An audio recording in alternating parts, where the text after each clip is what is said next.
मुंबईत सोमवारी झालेल्या पावसानंतर मुंबईकर मेटाकुटीला आले होते। यामागचं कारण होतं ते म्हणजे मिठी नदीला आलेला पूर।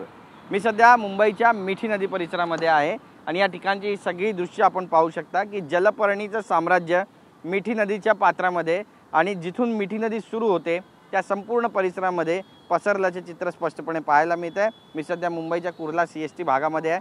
या ठिकाणची दृश्य पाण्यावर तरंगणारी सगळी जलकुंभी आपल्याला पाहायला मिळते, जलपर्णी वनस्पती पाहायला मिळते। स्वच्छता खरं तर पावसाळ्यापूर्वी याची केली जाते, मात्र कुठेही याची स्वच्छता झाल्याचं चित्र सध्या तरी दिसत नाहीये। ठिकठिकाणी या जलपर्णीचं साम्राज्य या संपूर्ण नदीमध्ये पसरल्याचं चित्र दूरवर आपल्याला पाहायला मिळते। 2015 साली मिठी नदी गाळ सफाईमध्ये घोटाळ्याच्या आरोपात भाजप नेत्यांनी आरोप केल्यानंतर आता या प्रकरणी अभिनेता दिनू मोरिया आणि त्याच्या भावाची क्राईम ब्रांचकडून 8 तास चौकशी करण्यात आलेली आहे। तर दुसरीकडे आपण पाहतोय की पावसाळा डोक्यावर आहे आणि तरी देखील मिठी नदीची सफाई काही झाली नाहीये।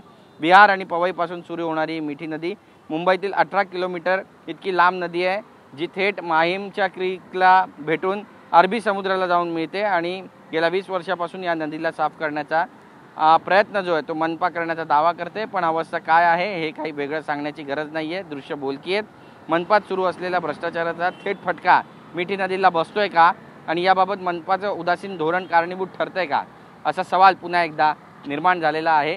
कारण बरेच प्रयत्न करून देखील मिठी नदीच्या पात्रातून गाळ काही साफ होतानाचं चित्र पाहायला मिळत नाही आहे आणि गेल्या काही वर्षांपासून अवस्था जैसे थे अशीच आहे।